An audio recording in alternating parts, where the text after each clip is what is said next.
नमस्कार। South Asia monitor के स्वयं पॉडकास्ट में आप सभी का स्वागत है। दोस्तों, आज हम बात 7 समंदर पार की करेंगे। जी हाँ,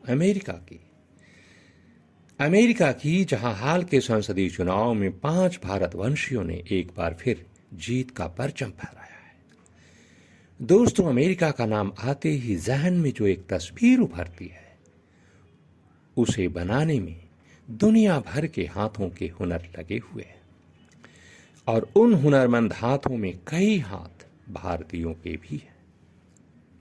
वे हाथ आज इतने लंबे और मजबूत हो चुके हैं कि पूरी दुनिया उनका लोहा मानती है। देसी भाषा में ऐसे ही भारतीय हाथों को हम प्रवासी भारतीय कहते हैं।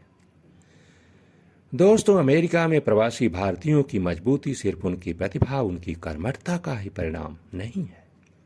इसमें वहां की मिट्टी की उर्वरता और उदारता का वो उदात्त भाव भी शामिल है, जो हर प्रतिभा को पनपने का समान अवसर प्रदान करता है।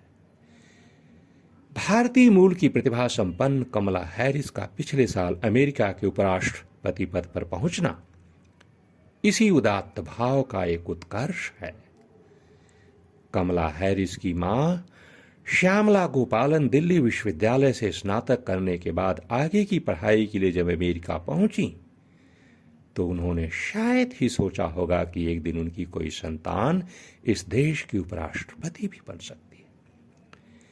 लेकिन कमला ने वो कमाल कर दिखाया जो पूरी दुनिया के लिए आज एक मिसाल है। कमला हैरिस की सफलता भारतीय मूल के अमेरिकी समुदाय के लिए गौरव स्तंभ है, तो इस स्तंभ के इर्द गिर्द ऐसे अनेक मील के पत्थर भी हैं जो दुनिया को अपनी उपस्थिति का अक्सर एहसास कराते रहते हैं। एम.आर. रंगास्वामी, प्रदीप के खोसला, बिजल पटेल और लक्ष्मी पार सारथी कुछ ऐसे ही नाम हैं। दोस्तों, भारतीय मूल का अमेरिकी समुदाय कोई आज की कहानी नहीं है। ये कहानी पीढ़ियों के बनने और बसने की है। कई ने अमेरिका में ही जन्म लिए तो कई अमेरिका जाकर खुद नई कहानी बन गए।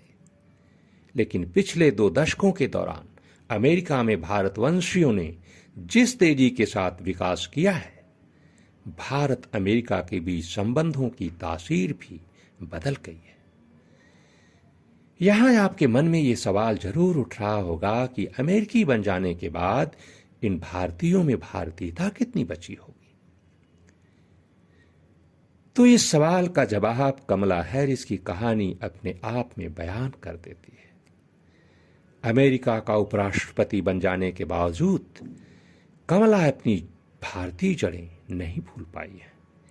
यह सच है कि उनके पिता डोनाल्ड हैरिस ईसाई हैं, जमैका के मूल निवासी हैं, लेकिन मां के सनातनी संस्कार कमला की रगों में आज भी उसी तरह संचरित हो रहे हैं और ये संस्कार ही भारतवंशियों की सफलता के मूल आधार हैं। उनकी जड़ें अपनी मिट्टी से आज भी उतनी जुड़ी हुई हैं। दोस्तों, किसी वृक्ष की ऊंचाई मिट्टी में उसकी जड़ों की गहराई पर ही निर्भर करती है।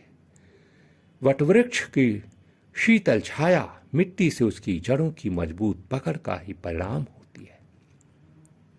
यदि आप अमेरिका में वटवृक्ष बन चुके ऐसे भारतवंशियों के बारे में जानना समझना चाहते हैं तो Kamala Harris and the rise of Indian Americans शीर्षक वाली किताब आपके लिए मददगार साबित हो सकती है। अंग्रेजी के वरिष्ठ संपादक तरुण बसु द्वारा संपादित ये किताब अमेरिका में भारतीय मूल के प्रवासियों की विकास यात्रा का एक आईना है।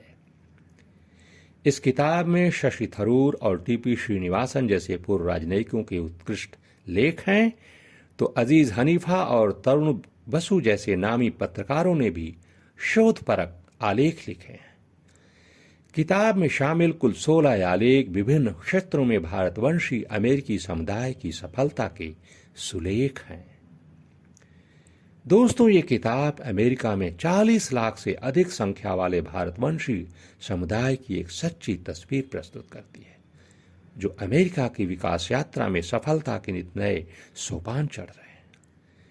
अमेरिकी कांग्रेस के ताजा चुनाव में अमी बेरा, रो खन्ना, राजा कृष्णमूर्ति, प्रमिला जयपाल और श्री थानेदार का प्रतिनिधि सभा के लिए चुना जाना भारतवंशियों की सफलता का जीवंत उदाहरण है।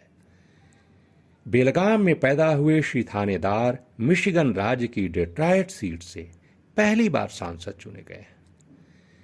अमेरिका में भारतवंशी समुदाय दिन पर दिन बढ़ रहा है, विशाल हो रहा है, समृद्ध हो रहा है। दोस्तों, ये विशालता और समृद्धि सिर्फ संख्या पर आधारित नहीं है, बल्कि सफलता की कसौटी पर चमक रही है।